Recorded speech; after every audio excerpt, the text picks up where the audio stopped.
Hello, everyone. Today, I have a story that's as heart-wrenching as it is shocking. It's about the complicated dynamics of family relationships and the unexpected choices people make. This is My Parents Chose Their 27-year-old lover over attending my wedding. Get ready for a tale that will keep you on the edge of your seat as we dive into the complexities of love, family, and personal boundaries. So, sit back, relax, and let's dive into this captivating story. My 27 male parents are in a polycule relationship with a man. I've always been mildly uncomfortable with it, just due to various features about the whole thing.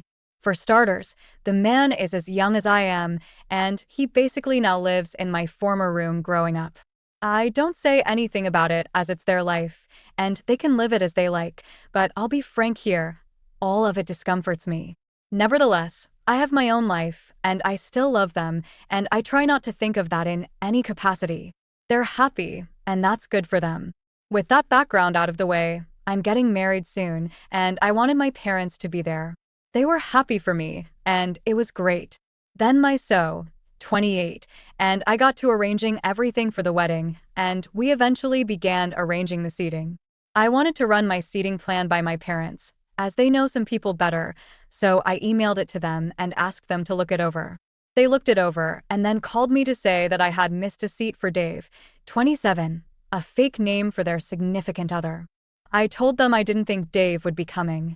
They said they'd all be coming, and I said I wasn't sure if that was a good idea. I tried to tiptoe to tell them not to bring Dave, but they were insistent, so I was frank with them. I told them I was uncomfortable with Dave coming and wanted to share my special day with them, not Dave. I tried to explain why I didn't think it was appropriate. At this point, things took a turn for the worse. We had a back and forth, which devolved into a fight. Eventually, they said they'd much rather not come, if they couldn't come as a couple.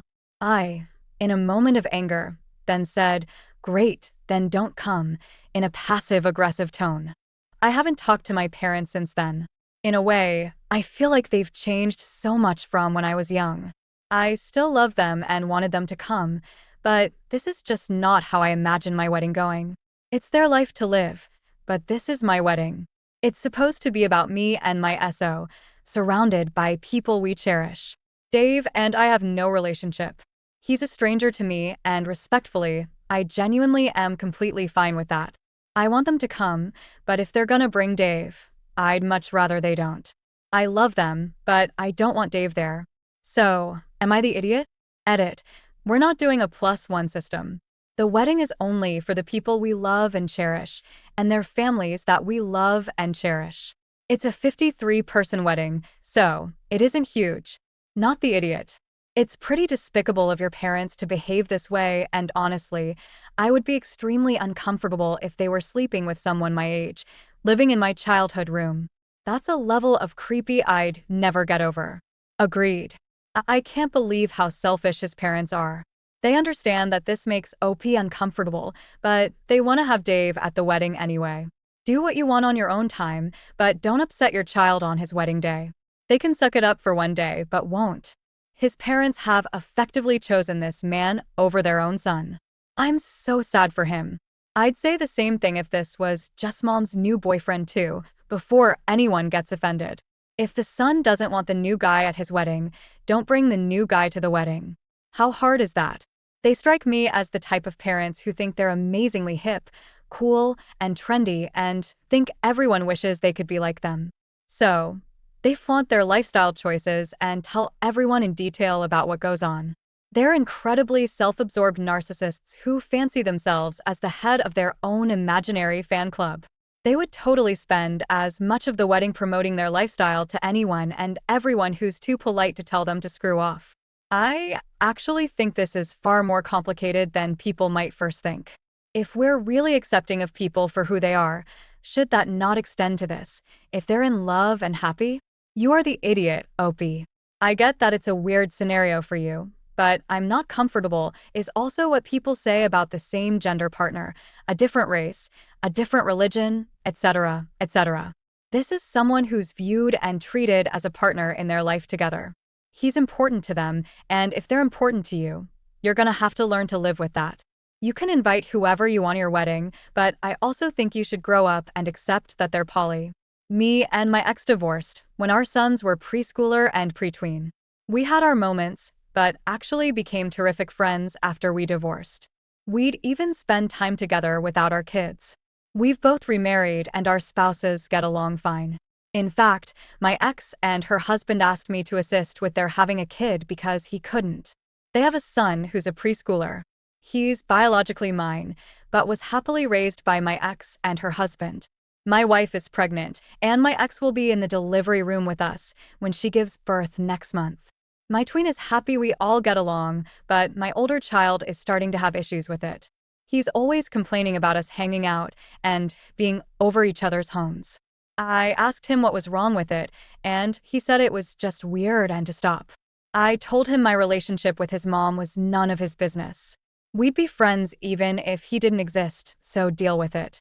My ex thinks I should apologize, but I'm not apologizing to a brat, dictating who I can or can't be friends with. Edit.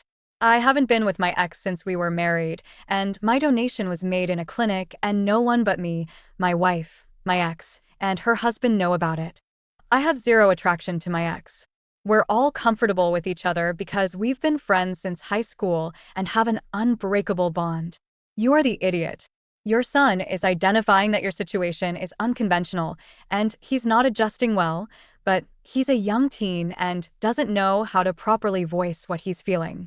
There's a way to validate his feelings and still tell him it isn't his place to comment without being an idiot to your kid, but your ego won't see past supposedly being dictated to by a child who can't adequately express themselves. Don't be surprised when he doesn't respect you as an adult and may not even want to see you if you keep this "I'm not apologizing to a brat" mentality up. Oh, man. You're successfully navigating a healthy relationship between you and your ex, and it's so sad to see that you fail spectacularly with your own kid. The dude feels awkward about it, and instead of helping him work through those feelings, you got defensive and acted immaturely. You have so many kids, but don't act like a father figure. I wonder if Opie and his ex are swingers, or having a polycule relationship, and the kid finally picked up on it, or if someone at school probably said something. Not gonna lie, being a sperm donor for your ex, who you co-parent with, is weird, in my opinion. Your kid's half-brother is actually their full brother, but with legally different parents. I'm an adult just hearing about this, and it's difficult for me to fathom. I can't imagine how a young teen and a tween would feel. Their whole relationship is strange. I wouldn't be bringing my friends around my parents, that's for sure. I can't fathom how step-parents are okay with all of this, especially the wife letting him father a child and handing it over. I'm betting that the kid's parents are questioning their relationships too. And if friends' parents are talking about it, the kid or his friends likely have heard the talk. I'm not surprised the kid asked them to stop the relationship. My wife is currently battling cancer, and one of the things she's told me she's struggling with the most was losing her hair. She's been given a near 100% chance of survival since we caught it early, but the chemotherapy has destroyed her hair anyway, and she's had to shave what was left off a few weeks ago. Not long after that, she suggested we attempt to get our nearly adult daughter, Anna, to do so as well. Anna has very long hair that she puts a lot of care into, so it was appropriate to ask her in private if she wanted to or would be willing to do such a thing. She told me she didn't want to cut her hair, and I figured that was the end of it. However, they came home from a girls' shopping trip, which they occasionally do, and Anna had a buzzed haircut. That struck me as odd after what she'd said. So, after dinner, I talked to her, and she told me that my wife had said she would never forgive Anna if she didn't show her support by buzzing her head. I asked her if she was happy about it, and she said she wasn't. When I went to bed, I brought it up with my wife, and she said it was Anna's choice to or not. I just told her how I'd see the situation. I told her off, saying she needed to respect Anna's personal choices and that a nearly adult girl against shaving her head wasn't exactly out of the ordinary. However, my wife said it was to show support for her. I've been sleeping on the couch ever since. I love my wife, and I understand she's going through something traumatic. However, her attitude comes off as very manipulative to me, and that's not behavior I feel I can personally accept. I'm unsure if I can move past this to continue the relationship. Am I the idiot? Not the idiot. Your wife is a flaming idiot. I'm sorry that she has cancer, but what she did to your daughter was very abusive. If she cannot deal mentally with her disease and treatment, then she needs professional help, not to manipulate and coerce your daughter into making a choice she didn't want to make. Make no mistake, she abused your daughter. Honestly, cancer or no cancer, if I were in your shoes, I would seriously be considering divorce, if only to get your daughter to safety. Your wife wanted to use your daughter as a prop for her cancer. She knows she will survive, but she wants the attention she'll get from it. Forcing your daughter to sacrifice something that's probably very memorable about her, so people can gush about it, is her way of getting more attention. It's unbelievably toxic, what she's done. The manipulation is honestly shocking. The power behind showing support through shaving your head for a cancer patient is that it's unasked and voluntary. Just asking or demanding someone shave their head because you have cancer is wild. I think it's actually just pure jealousy. Mom lost her hair and hated that your daughter still had hers. So many mothers are their kids' first bullies. She was jealous of her younger, beautiful daughter with a head full of hair and wanted her to feel unattractive. I cannot imagine the daughter's shock and disappointment when mother-daughter's day out suddenly morphed into dramatically alter your appearance or else you don't love me. Two choices, pick now. Shaving your head does nothing for a person fighting cancer. It doesn't make chemo and its side effects any easier. It doesn't make radiation and its side effects any easier. It doesn't make surgery and its side effects any easier. It only appeals to the victim's vanity. If I have to be bald, no one around me should have hair. That's rude, cruel, self-centered, and extremely entitled and very, very wrong. Tell your wife to grovel to your daughter for forgiveness and buy her as realistic of a wig as she can, ASAP. Otherwise, in one short year, she'll lose her daughter forever and lose you right now. I say this with much hesitation, but my sister-in-law, her husband, and their child are all severely obese. Both sister-in-law and husband are over 300 pounds, and their daughter, tween, is easily pushing 200. The type of people to buy a smoker and giant chest freezer for 3K, but fail to pay their mortgage or land tax and ask the family to help them out. And when they're called out on it, it's met with making sure my family is fed is my top priority. Not saying it shouldn't be a priority, but when you're feeding 3 people enough food for 10 people a day, it's absolutely an issue. Last year, we extended the invite to them twice, and both times, they ate food so quickly that many people didn't even know there was food available. I vividly remember them putting 3 hamburgers, for hot dogs, and darn near a half a container of pasta salad on their plates, and still going up for seconds and thirds.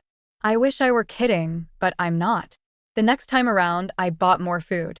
They ended up taking all the leftovers without even asking and without anyone's knowledge until after my kids wanted more food and everything was taken, dish and all, and they had been the only ones who left. So, this year, I didn't invite them. I can't afford to feed them, and quite frankly, I don't want to feed them. I don't want to have a beach day and have to run to the store midway through to get my kids something to eat when I know I packed and cooked plenty of food to last the day. So, I invited everyone but them. The day went great. We weren't hungry after for once.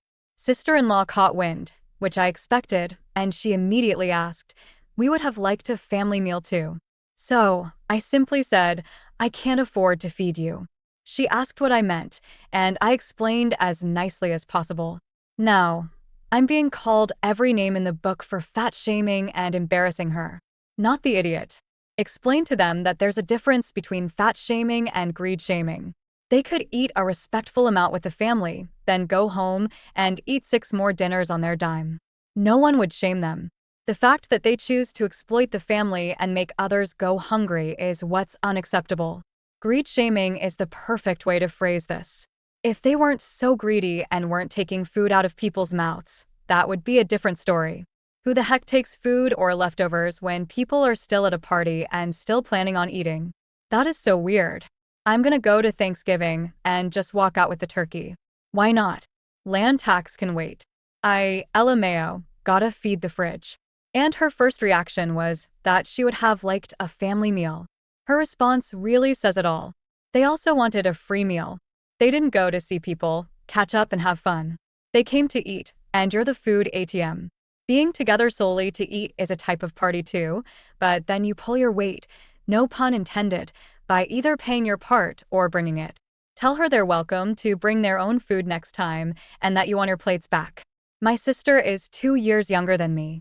Growing up, she'd always come to me for help with things our parents wanted her to do alone or for money, because I had money young from helping out with my best friend's grandparents, who always threw us $5 or $10 for doing stuff for them. But my sister was a very popular kid and had a bunch of friends who were popular, and I was not, so she never liked being seen with me. When we got older, it was worse, because she'd ask to borrow money, or she'd ask me to drive her home from school, but if I dared approach her around her friends, she'd get so mad and say it was embarrassing to be seen with me. She and her friends used to make fun of my best friend and me too, because he's a guy, and they'd say we were secretly dating, or he was secretly gay. She'd throw out some wild crap just to fit in. It annoyed me, because she'd want something when none of her friends were around. I'd say we weren't at all close at that time, despite me giving in normally, because I did love her, but she was crappy to me and to my friend. As adults now who are 26 and 28, our relationship got better eventually, and she improved a lot as a person. She apologized to me and my best friend for going along and spreading more rumors about us. She even asked me to be her maid of honor, which shocked me, because I didn't ask her to be mine. I thought we were finally starting to be close as sisters, but she started treating me like crap again. She wanted me to change my hair completely. My hair is pink and all textured. Then she wanted me to cover up my 2 tattoos, one of which represents my kids, and told me that I looked like a biker and not a bridesmaid. When we went dress shopping, she'd always have something negative to say about the dresses they had me try, while she was crazy about her friends' dresses. After a few months, she told me she felt like I'd be too distracting on her wedding day, and would I mind being a regular guest and not a bridesmaid. Something clicked for me then, and I told her not to worry about me being a distraction, because not only would I step down as her maid of honor, but I'll keep myself away from her wedding and do her the kindness of not being there when she's clearly still embarrassed by me like she was as a kid. She freaked out and said she never said she didn't want me to be there. She told me I'm her sister, and I should be there. My parents and so were so disappointed when they learned what happened, but said that they understood my decision, and it was probably for the best overall. My sister's fiancé accused me of holding the past against her and overreacting to what she wanted for her wedding day, and I should do better. My sister cried on the phone, asking me why I was being mean to her. Am I the idiot? Not the idiot. Your sister is the idiot. She never changed. At heart, she's still the popular girl who cares about what everyone thinks and wants all the attention for herself. Apologies don't mean anything if the behavior continues, and here she is, shaming you for your appearance. Screw that. Of course she wants you there. She just wants all the attention on her, yours included. If you're not there, people will ask why you're not there. That's probably worse in her selfish mind than you having pink hair and tattoos. Honestly, because the truth reveals that she's an idiot. You don't owe her anything, just because you both came out of the same uterus. You're not the idiot for stepping down and not attending. I'd also block her and her fiancé's phone. They're mad that they can't use and abuse you over wedding duties, and her friends will note your absence, causing embarrassment. I'm actually proud of you for taking care of yourself. Good on the parents for not trying to force you. It's refreshing to hear that, Opie. Often, parents are always siding with the perpetrators. And there you have it, a journey through the emotional turmoil of family expectations and personal boundaries. If this story resonated with you or left you wanting more, don't forget to hit that like button, subscribe to our channel, and ring the notification bell to stay updated with our latest stories. Share your thoughts in the comments below. Have you ever faced a difficult choice about family and personal values? Until next time, remember, standing up for yourself can sometimes be the hardest, yet most important. Hello, everyone. Welcome back to the channel. Today, I have a jaw-dropping story that will leave you stunned. The title says it all. Busted. Confronting my cheating husband and in-laws, You won't believe what happened next. My name is Sarah, a divorced woman in my late 20s. I'm going to share a story that happened about a year ago about my ex-husband's unbelievable betrayal and the astonishing events that followed. I was with John, my ex-husband, since our college days. After graduating and securing jobs, we got married 2 years later. John, who had a sales job at a cosmetics manufacturing company, used to say, appearance is everything in sales. And so he put even more effort into maintaining his looks than he did in college. Around the time we got married, his company started doing quite well, so John started investing more in his outfits. He was so particular about his hair that he went to the salon twice a month, just to keep it perfect. I mean, you can't have a sales rep for a cosmetics company looking shabby. So I had to hold back my feelings whenever I thought, isn't he going a bit overboard? Especially when comparing his situation to mine. As for me, I quit my job to become a homemaker after we got married. After about a year, I started thinking about having kids. But John would always respond with, we don't have enough money. It's just not possible right now. And was reluctant to agree. So, I reluctantly started working part-time to convince him. I juggled 2 jobs, worked 5 days a week at both a gas station and a grocery store. It was exhausting, both physically and emotionally, to the point where I felt I might be busier than John himself. I couldn't even go to a hair salon often. Yet, what kept me going was John's kindness that he expressed occasionally. Once every 3 months or so, there were days when he would make a reservation for the both of us at the hair salon. We spent the whole day together just being out on a date. We would get our hair done in the morning and then go shopping or watch movies. Although there were things I wish John did better, the time spent together on our dates made up for it. Those dates helped ease out our tension and maintain our healthy relationship. However, 2 years after getting married, Megan, a friend from our college days who lived nearby, told me this. Sarah, did you know there's a rumor going around that John's cheating on you with another woman? Of course, I, who had no way of knowing such a thing, was shocked. Unlike me, Megan was already a mother of 2. She was enjoying her daily meetups with other moms in the park. Among the gossip there, it seemed there was one about John going into a hotel with a young woman every Friday. Sure enough, John was usually late coming home on Fridays, but that was because he had to tally the week's sales results for the weekend. At that time, I completely believed his story. Thinking it must be some mistake, I tried to tell Megan, but she countered. I saw it once too. Megan grabbed my shoulder and persuaded me in a strong tone. Something's fishy for sure. You have to talk to him about this. That day, I told John about the gossip. Really because Megan pushed me to talk to him, but also because I wanted to be reassured and tell others that it wasn't true. I thought that if I confirmed this with John and he denied it, I could feel at ease. As expected, John refuted my story, saying it was just a rumor. There was a female employee who came from out of state for a meeting. It seemed she would be late returning home, so I took her to the hotel she stayed at. Don't take strange rumors seriously. He snapped back and denied the rumor. I didn't think he would be this upset for being doubted, so I didn't know how to respond for a second. Then I felt very bad for doubting my husband when he did nothing wrong. I deeply regretted accusing my husband of cheating even for a bit. However, right after that, I witnessed my husband entering a hotel with a woman. The two of them, arm in arm, looked like nothing but lovers. John was wearing the suit he had worn to work that day, and the woman was in a hoodie. It didn't look like something you'd wear to a company-wide meeting. I remembered that they were seen going to the hotel every Friday, so I started to stake out around the hotel in the evenings every Friday, and sure enough, every week, John appeared with this woman. John always had his sunglasses on, and the woman had her hood deep over her eyes, seemingly trying not to be noticed. But it was the figure of my husband whom I saw every day. He wasn't under much disguise, so it was clear that it was my husband. I knew I needed proof, so I took pictures with my phone. I had to do something, so I took the initiative to contact my in-laws and explain the situation. However, the two of them, who have always been sweet on John, their youngest child, brushed off my story as if it were just a rumor. What a nice guy escorting a girl who's on a business trip safely to her hotel.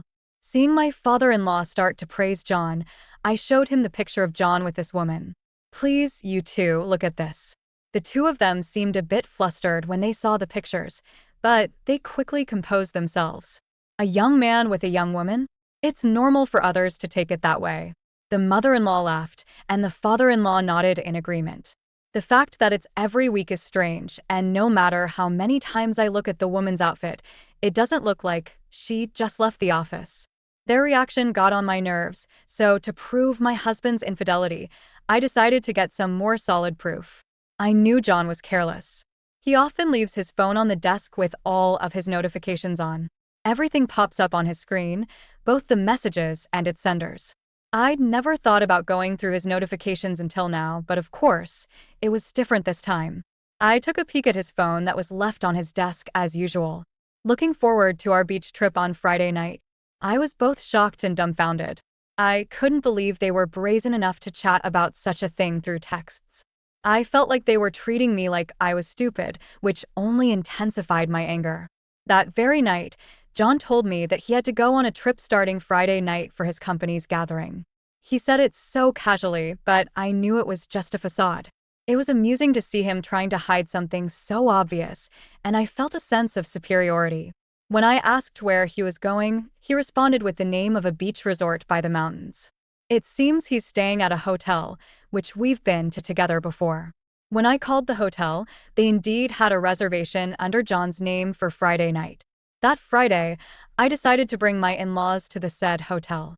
Charles, my nephew-in-law, a vocational school student living with my in-laws, also wanted to come. He must have heard from my in-laws. Charles is the only son of John's eldest brother. He lost his parents in a car accident when he was in elementary school and has since been raised by my in-laws, perhaps due to their close age. Charles was particularly fond of John among many uncles and aunts. Following John's lead, he even started to become interested in fashion and has been saying he wants to be a hairstylist. John seemed to be very happy that Charles liked him. The two of them were more like brothers than uncle and nephew. They called each other by all sorts of nicknames, too. He must have found it hard to believe the unfaithfulness of his beloved young uncle, just like me, a little while ago. He must have wanted concrete proof that things were not what they seemed. The thought of this hurt my heart, but in the end, he couldn't come because he had school. Fateful Friday. I arrived at the hotel a little earlier than the time John and the women's check-in time and waited for them with my skeptical in-laws. He's probably not coming, my father-in-law murmured, relieved when they didn't show up after waiting for a while. However, just as my father-in-law sighed and started to get up from his seat, they arrived. A man in a suit and incongruous sunglasses and a woman whose face was half hidden by the hood of her hoodie arrived.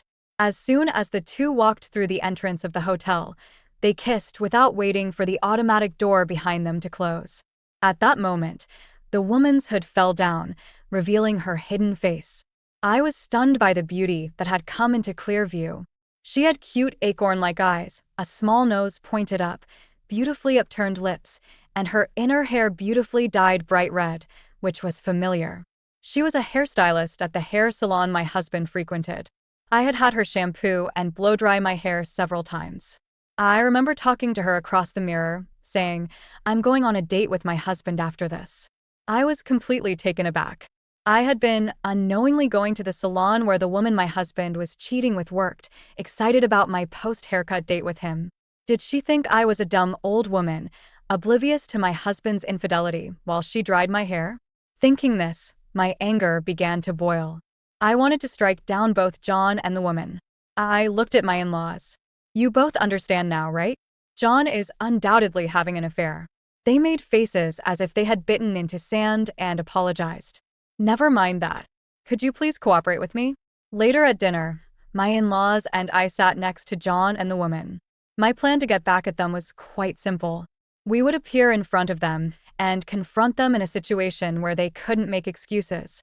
I thought that if it became known that he had been unfaithful not only to me, but also to his parents, even John would learn his lesson. Good day. As I greeted him, John turning to me widened his eyes so much that the outlines of his pupils were discernible. His lover asked, "What? Who are they?" but John's half-open mouth just flapped without any words coming out. Anger surged to me again towards his mistress, who didn't even recognize me. I retorted in a sharp tone, more like, "Who are you? A colleague from work?" For the first time, his mistress reacted and was taken aback. Seems like she finally recognized me. She tried to get help from John by making eye contact, but John was stunned too. I blurted out, "So it's true that you go to a hotel with some woman. How could you be so bold and lie to me? You were actually cheating on me, and yet you got mad at me for doubting you. As soon as you guys entered here, you two were kissing. We saw it clearly." At this point, anger flared in John's eyes. He glared at me and said in a low voice, "Cheating? What do you mean?" And raised his voice, "So you're telling me it's all my fault? Shut up. You are so busy with your part-time job or whatever and never bothered to dress well for yourself. You always look so shabby, and I can't be going out with someone like you." Spurred by my husband's counterattack, his lover suddenly became more energetic. "By the way, are you his wife? I couldn't even tell at first glance, because you look so shabby. Gosh, I even gave you a wonderful haircut at my place. How dare you talk to her like that?" Finally, my father-in-law raised his voice. "John, shut this girl up right now. And John, how dare you talk to your own wife like that? Shut up. That's how you make me the bad guy." Well, that's to be expected. Unlike my older brother and sister, I'm never good enough. You always made me take on extra classes because I was never talented. John, that's not right. Shut up, old hag. John raised his voice again. But my mother-in-law was right. My mother-in-law had always told me John's older brother and sister struggled in school, so we made John attend extra classes and tutoring, so he wouldn't have to struggle like his siblings. We did everything we could to make sure John didn't fall behind in school. He was showered with love, yet his view was skewed. After that, John continued to insult me and his parents, who tried to confront John, loudly calling them old man and old hag. "All of you don't understand me and always put me down. That's why I couldn't stand it and went for a girl who understands me. What's wrong with that?" Suddenly, John's phone rang. It was a call from someone.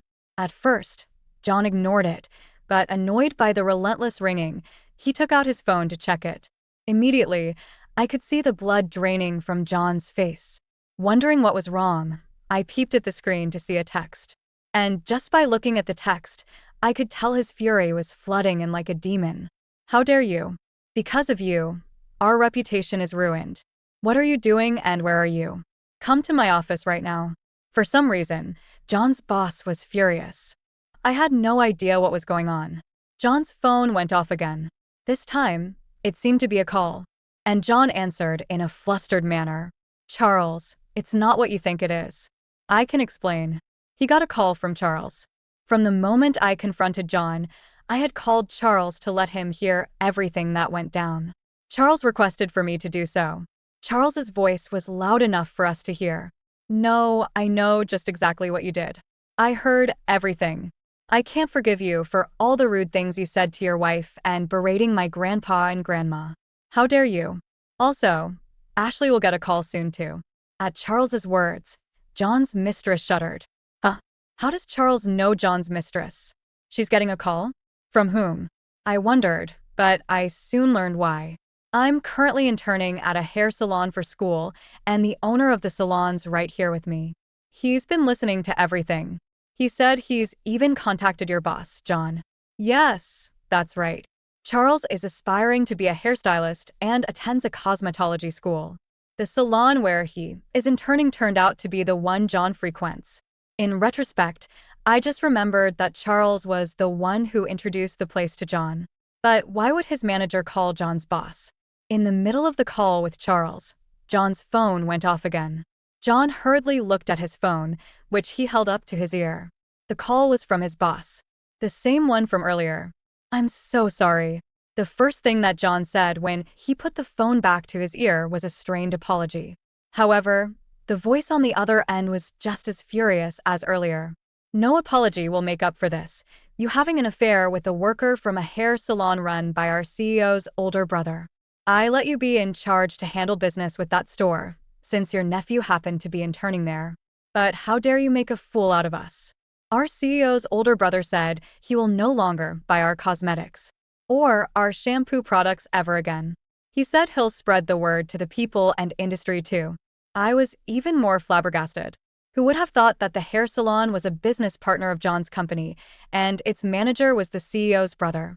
But the most shocking revelation of the day was yet to come. That girl, she's engaged to the son of the CEO's older brother, right? Did you lay a hand on her knowing that? I was dumbfounded. The woman had been cheating with John, even though she was engaged to the son of her manager. To summarize, John had an affair with a girl that worked at the hair salon that Charles had introduced him. The place happened to be owned by the older brother of John's company's CEO. The hair salon was actually an important client for John. And even worse, the girl he cheated with was engaged to her manager's son. It was clear that this would cause trouble in many ways if people found out. The audacity of these people. John's mistress also got a call. Ashley, do you think it's okay to have an affair with your client? You're even engaged to my son. What did you say to his wife? You're fired right here and now. Also, we're done dealing with that company's shampoo and cosmetics. Don't you and your man ever come here again. The frantic behavior of John and Ashley after that was something to behold. Both of them made numerous excuses and apologized over and over again on the phone, but it seemed to no avail. In the end, John turned beet red and Ashley left the hotel sobbing. I heard later that Charles, when he heard about John's affair, immediately suspected it was Ashley. So he consulted with the salon manager, and they both kept an eye on the situation here. After that, I divorced John. At first, he said, I don't need you anyway. But after Ashley told him she had been fired because of him, he turned around and started pleading with me. Don't divorce me. You're all I have, he said. But I cut him off without a second thought.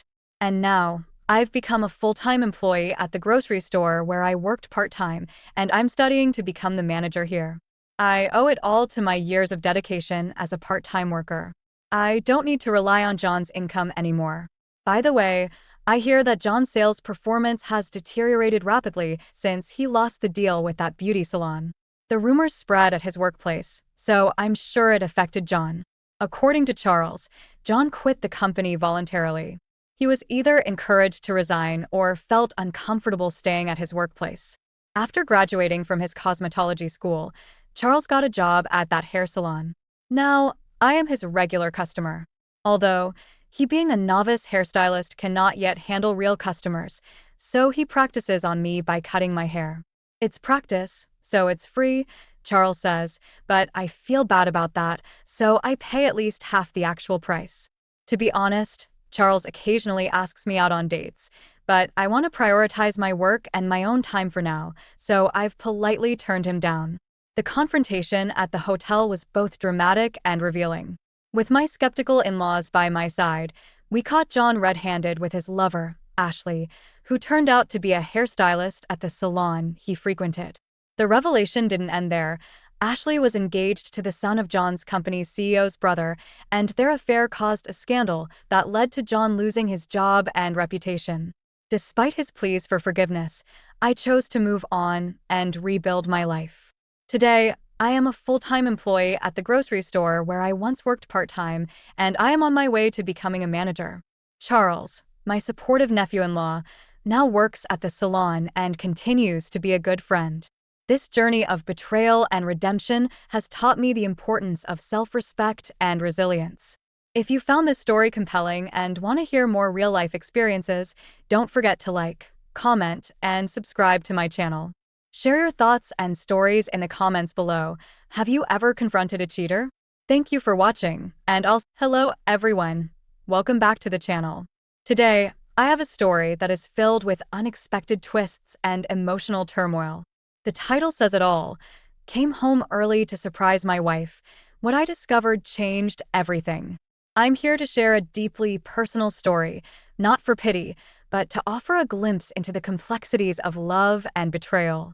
I've always been a one-woman man, taking marriage very seriously.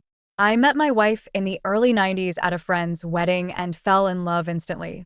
We married after 6 months of dating, and I was committed to her, supporting her through difficult times, including her struggle with infertility. We tried everything to conceive, and after years of effort, we were blessed with a daughter through artificial insemination. Life seemed perfect, and I worked hard to provide for my family, showering my wife and daughter with love and care. One day, I had a work trip that got canceled unexpectedly. Excited to surprise my wife, I bought her flowers and champagne, only to find the door locked from the inside. When she finally opened it, I saw a man, a military officer, in our living room.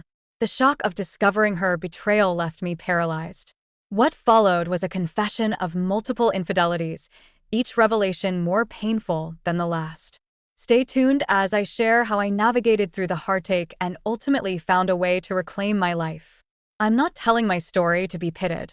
After all, everything that happened is my life, and I certainly don't need pity. I am a one-woman man in my life. I've always taken marriage very seriously, maybe even too seriously. I never walked away from my wife because I never saw anyone around except my only wife. And there was no need for it, no desire for it either. Although I must admit that many women tried, but she gave me, and now about everything in order. I met my future wife in the early 90s, among the guests at a wedding of a friend of mine, and fell in love with her immediately.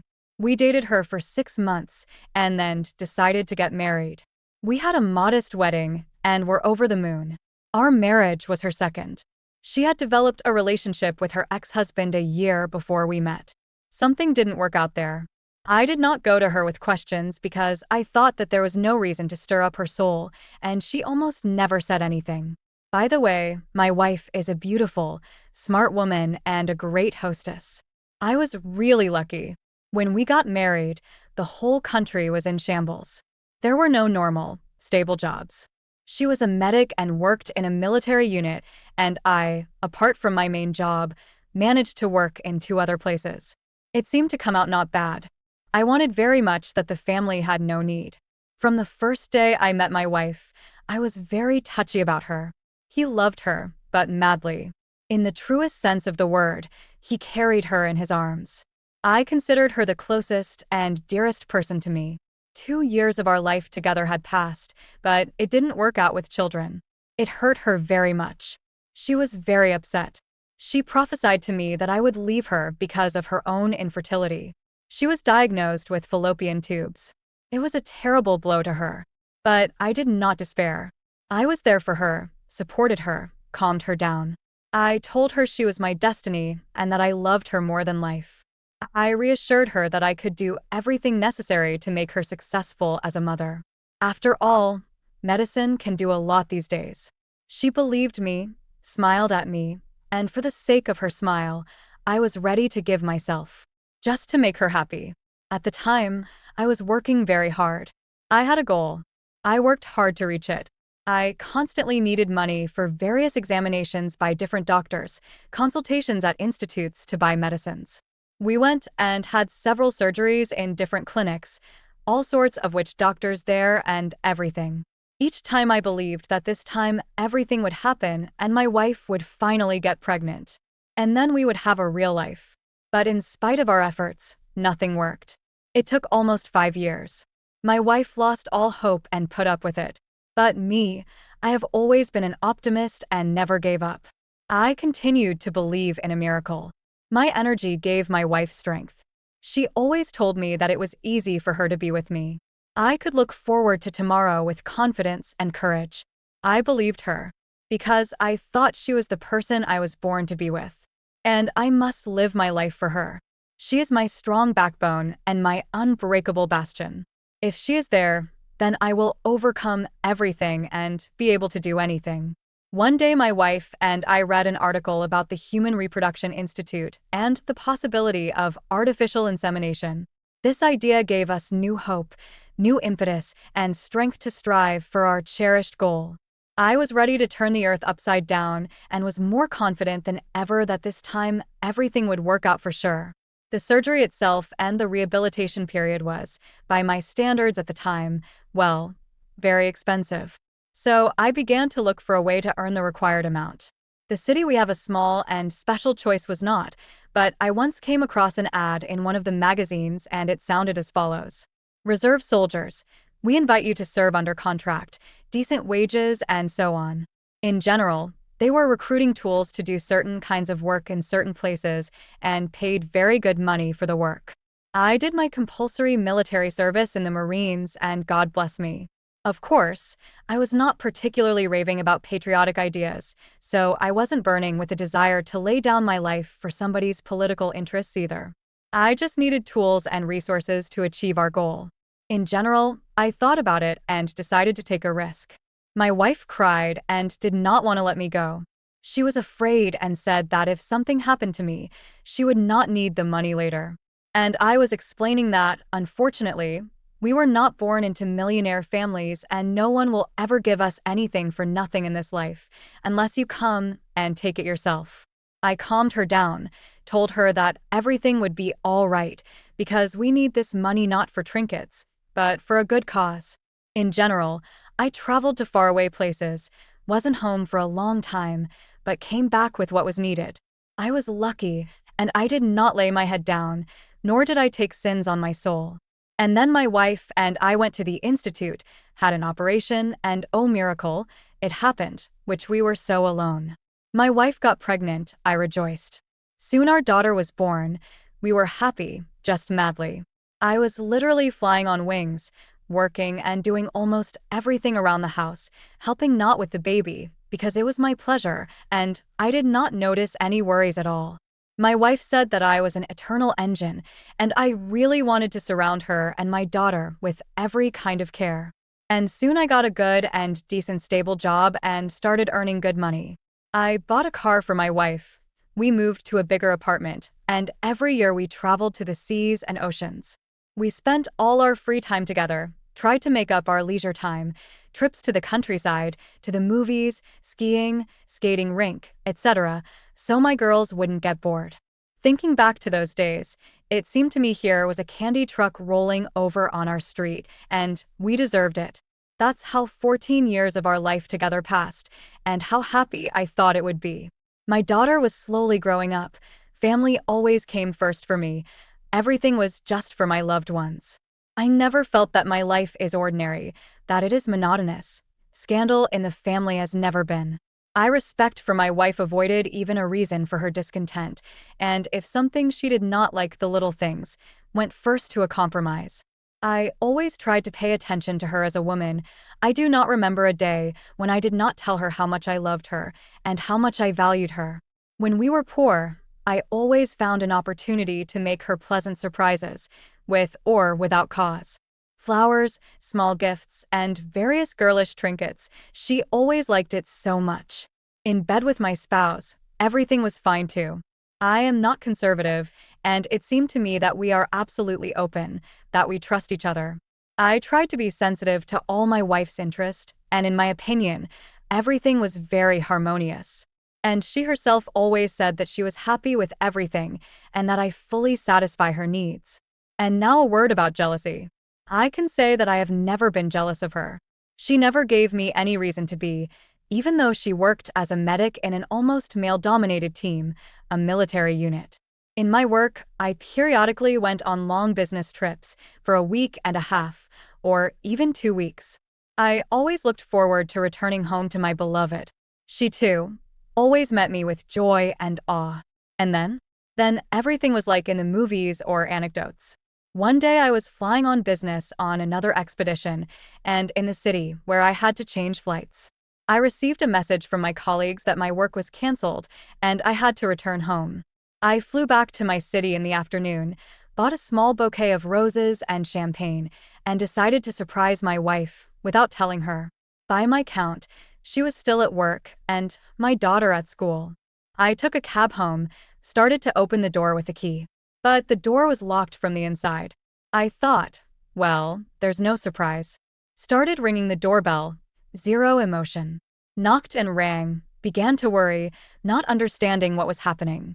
I even wanted to call the police, but finally my wife's voice asked me from the door. Who's there? I said, honey, what are you? Why are you scaring me? It's me. I canceled a business trip.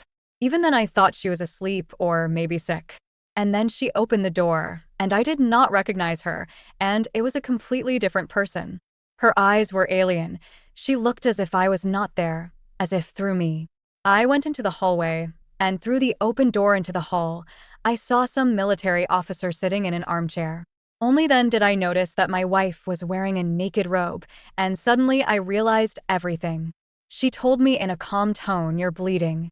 I saw that the stinging bouquet was growing with such force that I literally squeezed it through my fingers. For the first time in my life, my legs trembled so much. So much so that I just sat down at the door on the floor. It's hard for me to describe in words how I felt at that moment.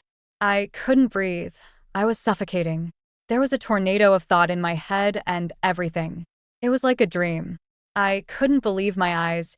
It didn't seem like it was happening to me, because it just couldn't happen to me at all.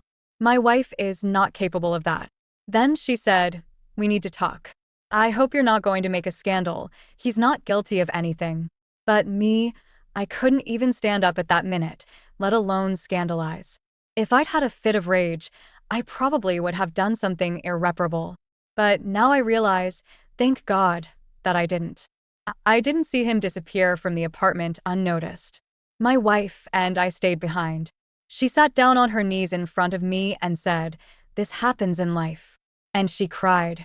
I'd remember bits and pieces of what she told me. "I can't live like this anymore. I'm confused. I want to repent to you. You are good. I am bad. You are unworthy."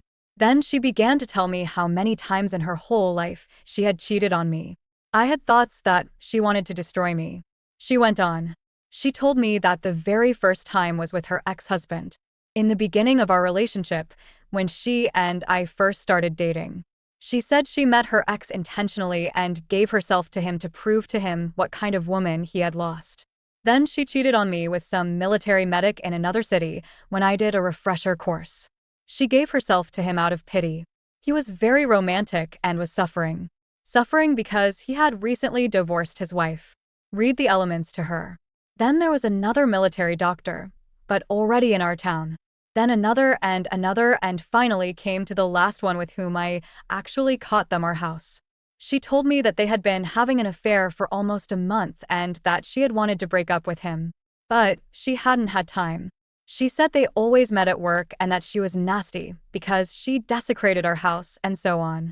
When I listened to her, I asked, "Why did you do this to me?"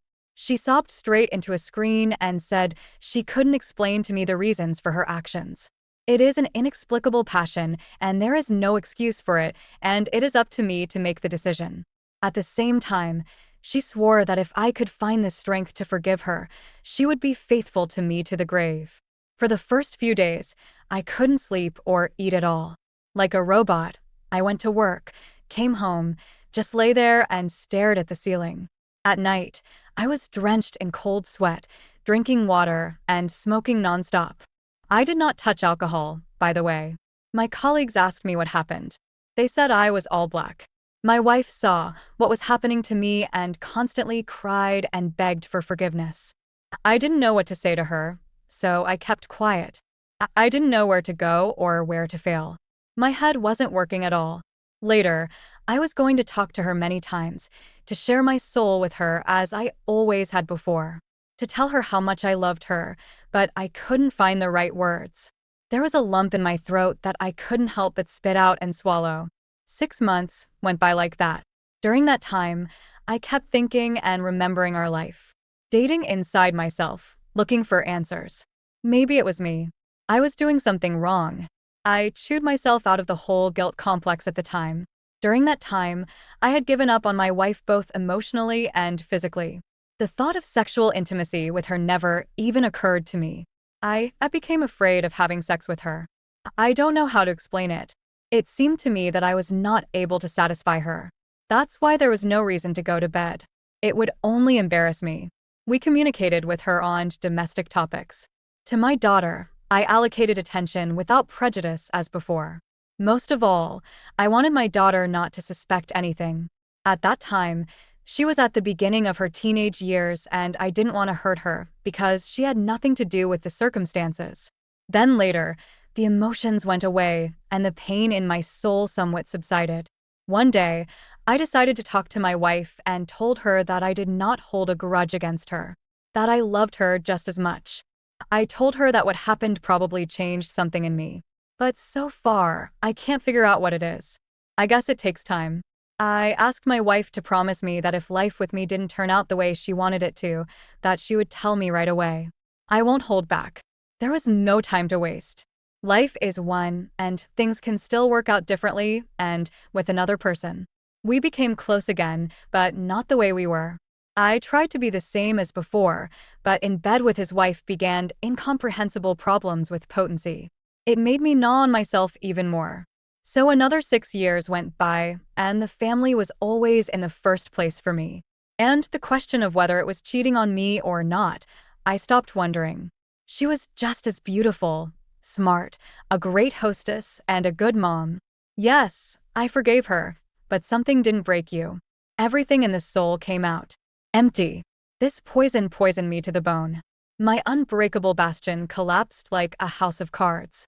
And somehow the feeling of new did not. In time, I became a different person. The true meaning of the word treason is that everything has changed. I had changed. I remembered with a smile the days when I wandered far and wide, earning money to give birth to my daughter. Back then, I had the phrase written on my backpack unloading.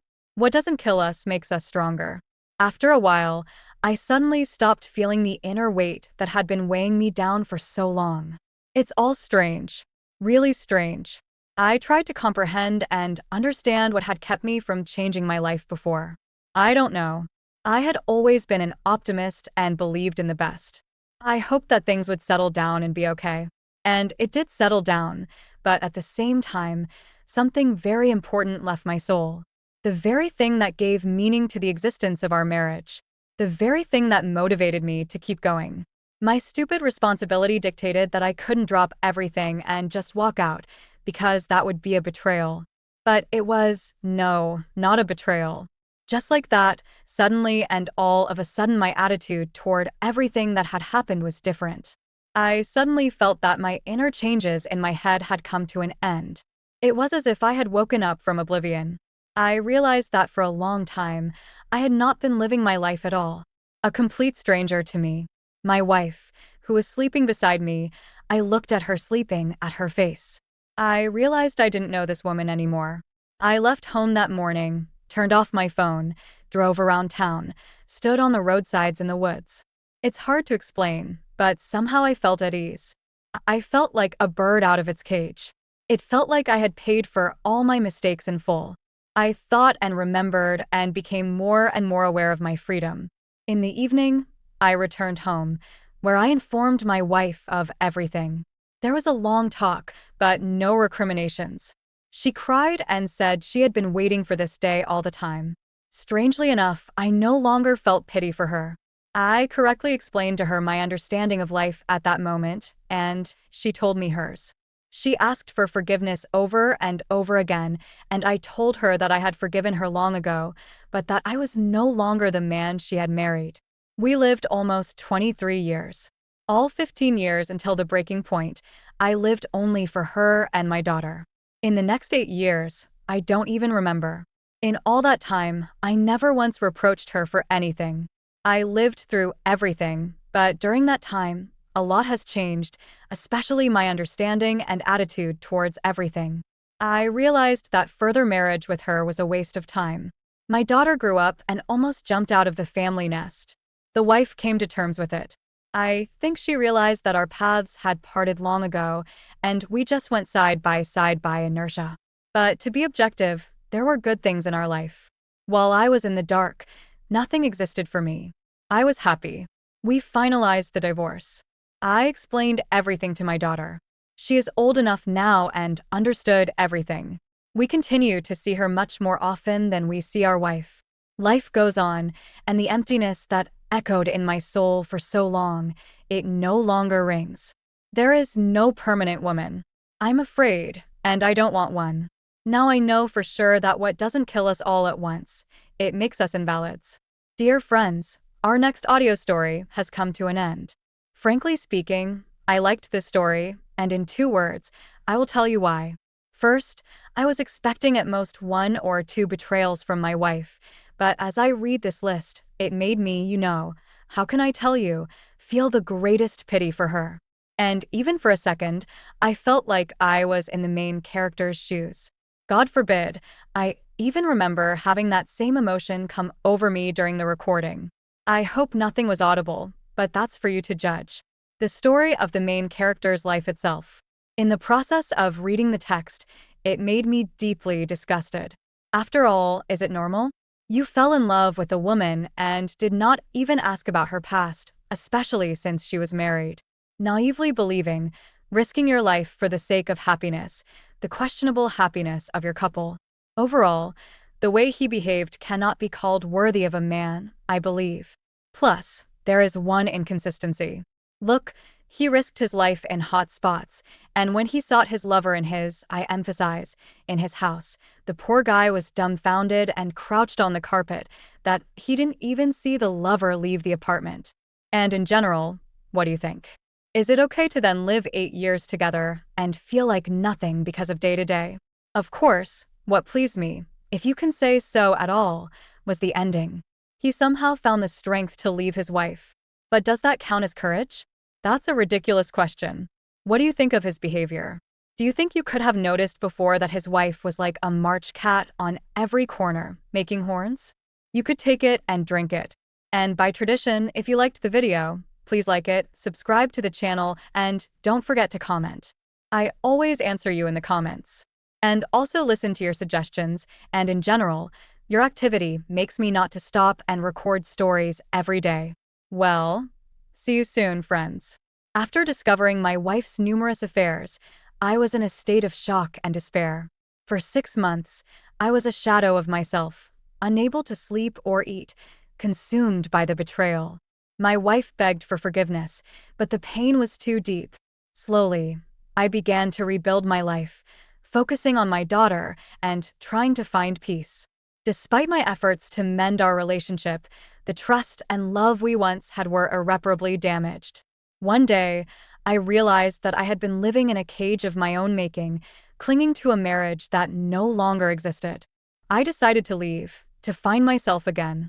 My wife and I divorced, and though it was a difficult decision, it was necessary for my own healing. I now have a renewed sense of freedom and clarity, focusing on my. If you found this story compelling and want to hear more real-life experiences, don't forget to like, comment, and subscribe to my channel. Share your thoughts and stories in the comments below. Have you ever faced a betrayal that changed your life? Thank you for watching, and I'll